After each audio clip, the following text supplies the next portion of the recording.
বাংলাদেশের মহান রাষ্ট্রপতি, স্বাধীনতার ঘোষক, মুক্তিযুদ্ধের জেড ফোর্সের কমান্ডার জেনারেল জিয়াউর রহমানের রুহের মাগফিরাত কামনা করার জন্য এখানে এসেছি। তিনি বাংলাদেশের এক বিরল ব্যক্তিত্ব। রাষ্ট্র ক্ষমতায় অধিষ্ঠিত থাকার পরও যাকে দুর্নীতি কখনো স্পর্শ করতে পারে নাই।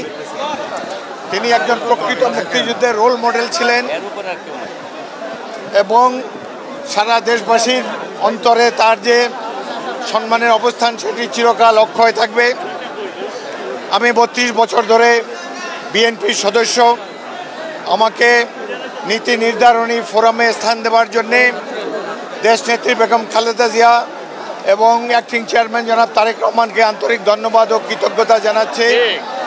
আগামী দিনগুলোতে বিএনপি শহীদ রাষ্ট্রপতি জিয়াউর রহমানের আদর্শ অনুসরণ করে বাংলাদেশকে ধীরে ধীরে উন্নতির শিখরে নিয়ে যাবে, এটাই আমরা আশাবাদ ব্যক্ত করি। আর বৈষম্য বিরোধী ছাত্র আন্দোলনের শহীদদের রুহের মাগফিরাত কামনা করি। শহীদ আবু সাঈদ জীবন দিয়ে বাংলাদেশের গণতন্ত্র প্রতিষ্ঠার পথ উন্মুক্ত করে দিয়েছেন। মানবাধিকার এতদিন লঙ্ঘিত ছিল, গণতন্ত্র আওয়ামী লীগ সরকার নির্বাসনে পাঠিয়ে দিয়েছিল। নিশ্চয়ই ইনশাল্লাহ আগামী দিনে আমরা ডক্টর ইউনূসকে এবং এই সরকারকে সর্বতোভাবে সাহায্য সহযোগিতা করব এবং ছাত্র জনতা সাধারণ মানুষ তাদেরকেও অভিনন্দন জানাই। এই সংগ্রামে শুরু করেছিল বিএনপি 16 বছর আগে এই সরকার পতনের আন্দোলন আমরা শুরু করেছিলাম। শেষ পর্যায়ে এই বৈষম্য বিরোধী ছাত্র আন্দোলন তারাও যোগ দিয়ে এই আন্দোলনকে আরও বেগবান করেছে এবং চূড়ান্ত লক্ষ্যে নিয়ে গিয়েছে। তাদেরকে অভিনন্দন জানাই।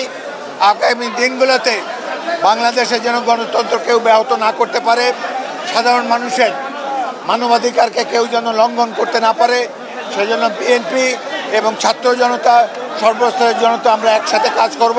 এই আগস্ট বিপ্লবে বাংলাদেশের দেশপ্রেমিক সেনাবাহিনী শেষ মুহূর্তে এসে জনগণের সাথে একাত্মতা ঘোষণা করে স্বৈরাচারকে বিতাড়নের জন্য গুরুত্বপূর্ণ ভূমিকা রেখেছে।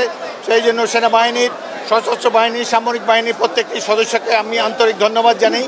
আশা করি আগামী দিনেও এইসব বাহিনী যারা জনগণের অর্থে প্রতিপালিত, যারা জনগণের মধ্যে থেকে উঠে এসেছে, তারা সবসময় এদেশের জনগণের সাথে থাকবে, কোনো ধরনের স্বৈরাচারকে ভবিষ্যতে কোনো স্থান দেবে না।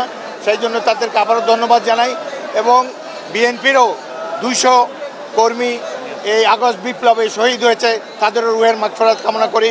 আপনাদের সবাইকে